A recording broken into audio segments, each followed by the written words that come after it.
Welcome to the Bourbon Friday Show. We're talking business and bourbon. I'm your host, Nick Niehaus, and today I'm talking to Jason Gifford, who's the general manager at the brand new The Last Hotel. So, Jason, thanks so much for stopping by today. Thank you for having me on. Of course, excited to talk to you. So, just let's start out. Obviously, you guys opened, it's only been a couple months, right? Once, June 28th, we opened. Very cool. So, how are things going so far? Great.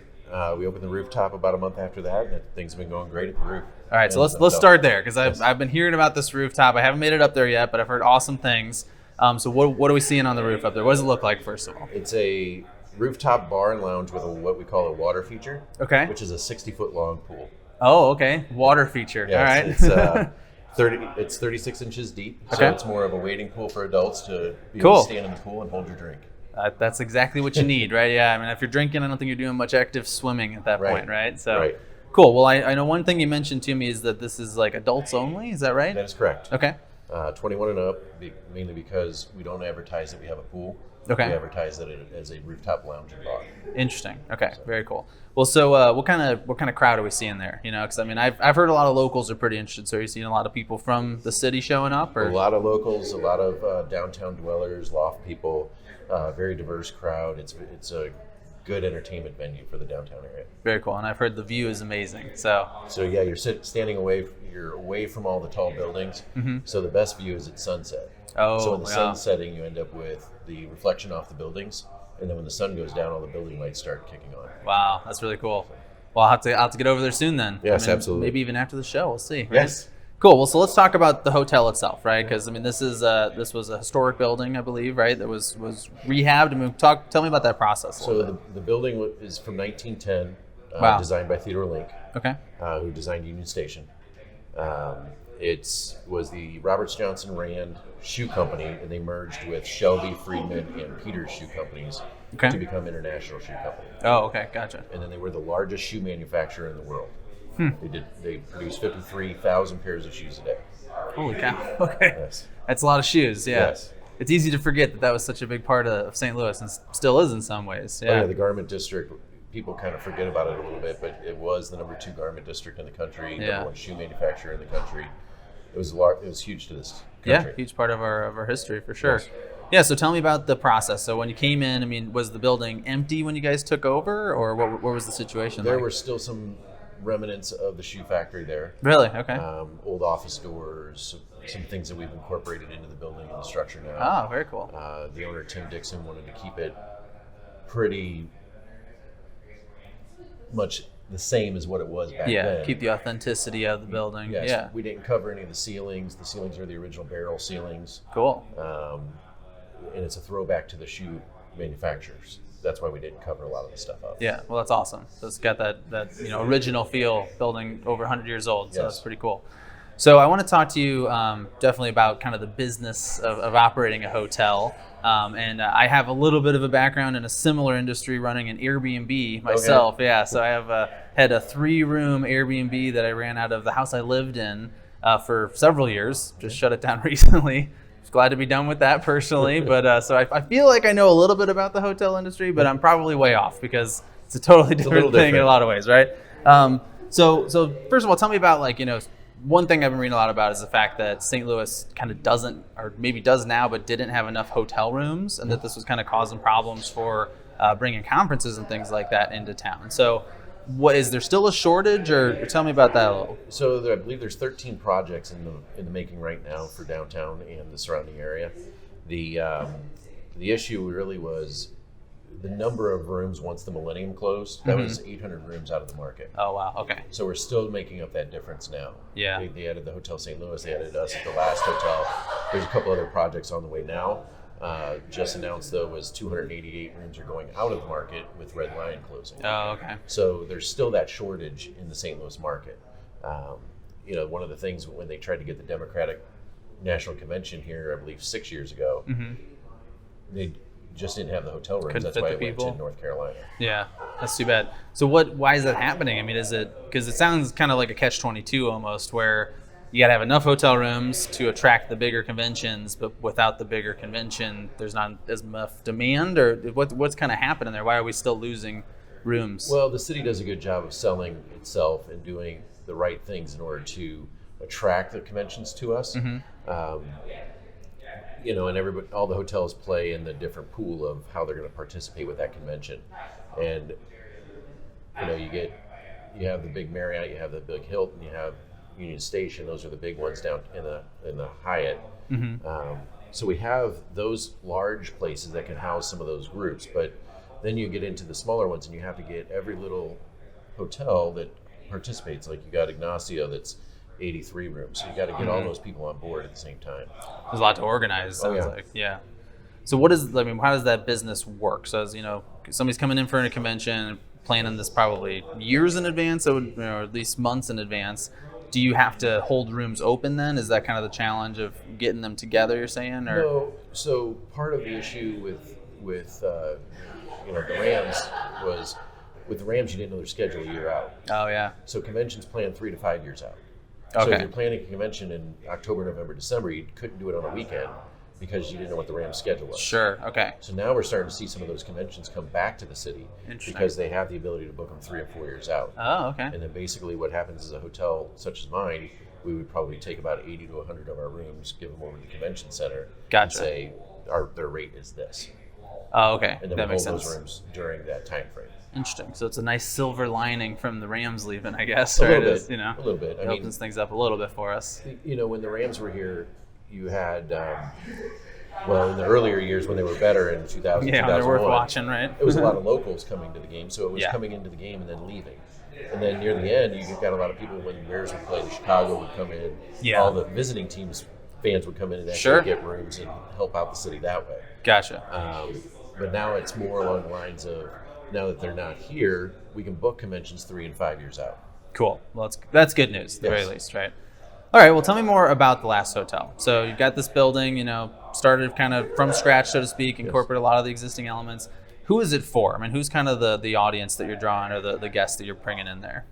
So we want the guests who are staying, we want people from local to have their families staying with us. Okay.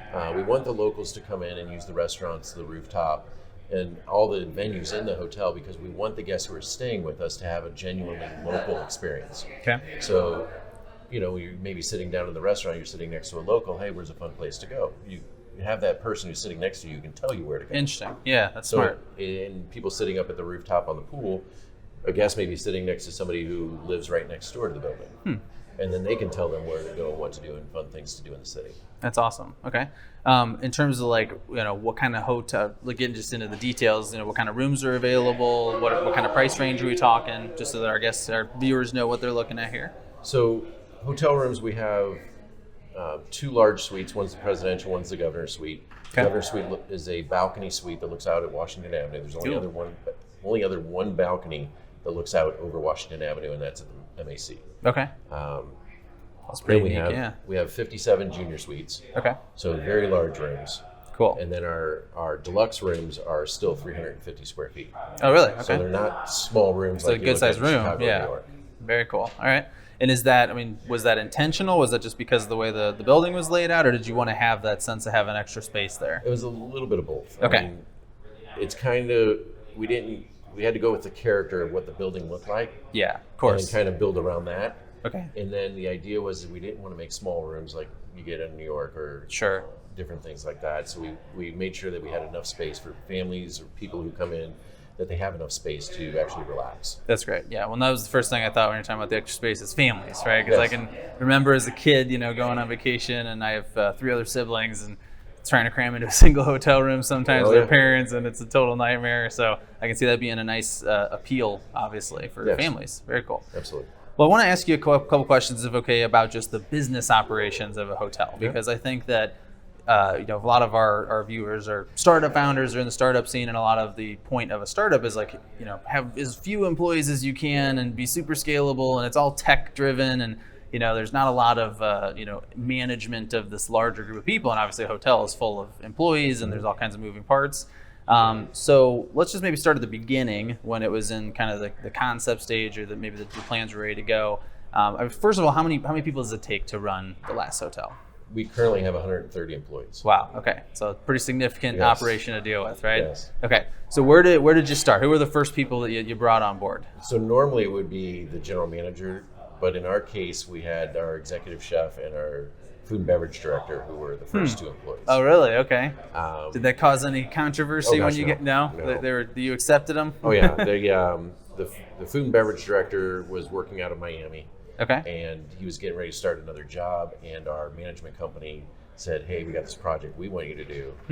And so he was him and Evie. Evie's the executive chef. Okay. She was working at Pastaria here and was getting ready to go work another project. Yeah. And so we didn't want her to do that, so we went ahead and hired her first. Perfect. And then I met both of them about a month after they were hired. Cool. So you started there, and everybody's ready to go. Yep. So tell me about hiring everybody from there. And I'm kind of asking for personal reasons, because we're kind of at a point where we're starting to bring some more people on board. Where do you find hotel staff, for instance? I mean, are these people that are already in the industry, or are you just kind of open it up to everybody? When you're talking about management, you generally want somebody who's worked in the hotel industry before. Okay. Our next person that we hired was the director of sales. And he came from Midas Hospitality in St. Louis. Okay. And then the next two were a sales manager and our director of HR. Okay. And then we went from there, and then it was the controller, then catering manager, and it just kind of grew from there. The original four were myself, food and beverage director, Evie, and executive chef, and director of sales. Yeah. So it must be kind of like an interesting experience to go from 4 people to 130 just, a year later? Or how long was that, the difference between those two? 8 months. 8 months, really? Yes. Yeah. It was those four, the original 4 people, and then we added, and by the time we were in March, I believe we had 12 people in the office, in the pre-opening offices. Mm-hmm. And then in June was our big hiring, where we had housekeeping. Yeah. Housekeeping was the next, because we had to do all the construction clean and everything from there. Okay. And then we went from there, we went to security and food and beverage, bar, everything that it takes to do that. And you guys pretty much opened right then, right? I mean, because it was the end of June. Wow. We went from our occupancy permit to open in 3 days. Holy cow. Okay. So do you feel now like you've had a little more room to breathe recently, or has it still been just crazy since then? It never stops. It doesn't stop. Yeah. I mean, now it's full of guests and right now, locals. It sounds like a lot too. Yeah. It's a different mix of going. Yeah. Like, you're trying to get open. You have your whole staff moving stuff up on the floors, getting it out of the lobby, and then you open, and then it's okay. Now we got to service the guests like we know how to do in the hotel industry. Yeah. Sure. So. Yeah. Wow. Okay. Well, and then I want to ask you about kind of that part of it too, which is just like, what does a typical day look like? Because I mean, one thing I've always been interested about hotels in particular is obviously there's quite a bit of ebb and flow to how many guests there are, and so therefore how much staff you need. So what does kind of like a typical day look like for you? Well, in our hotel, it's a little different. I worked at the Millennium before it closed. It was 800 rooms. So in a 142 room hotel, it's a little bit different. Sure. You don't have the staff that you have in an 800 room hotel, but my responsibility is towards the building, the staff, making sure that the guests have the right experience.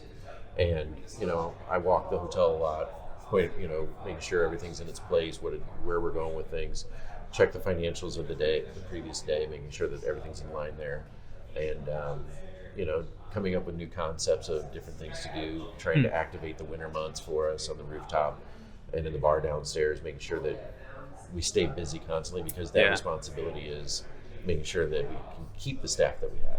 Oh, okay, gotcha. So you're always kind of brainstorming new ways to get more people through, yeah? Absolutely. Interesting. Very cool. All right, well, we are almost out of time, so I want to give you a chance to give us a little plug here as well, right? So the one thing I do want to ask you about, rooftop sounds amazing. I know you got a lot of cool things going on there, and that is the one part that I've heard a lot of locals really talking about. Yes. It sounds like you draw a lot of them in. So if somebody wants to check that out, do you have any events or special things going on up there they should stop by for? Or? The main 2 things that we're working right now is the Sunday industry night that we do. Okay. It's after 6 p.m. on the rooftop. 314 is what we call it. There's specials with that. And then Tuesday night's vinyl night. Vinyl night, so you can pick one of the 50 records that we have right now and play a side of it or both sides, depending on who's requested different things. Cool. We're going to grow that record collection to about 300. Oh, wow. And then people can come in and just ask the bartender which side they want to play. Very cool. Sounds like a lot of fun. Yeah, I like it.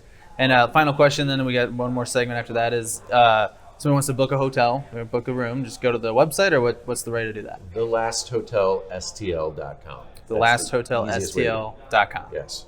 Or they can call 314-390-2500. All right, easy enough. Yep. Very cool. Well, Jason, we got a couple more minutes here. So what we're going to do now is transition to talking about the bourbon. So we're going to bring Eric on. Eric's the founder of the event, Bourbon Friday, and he's going to tell us why he picked this one. So what do we got here? So we have J. Rieger Private Stock. Okay.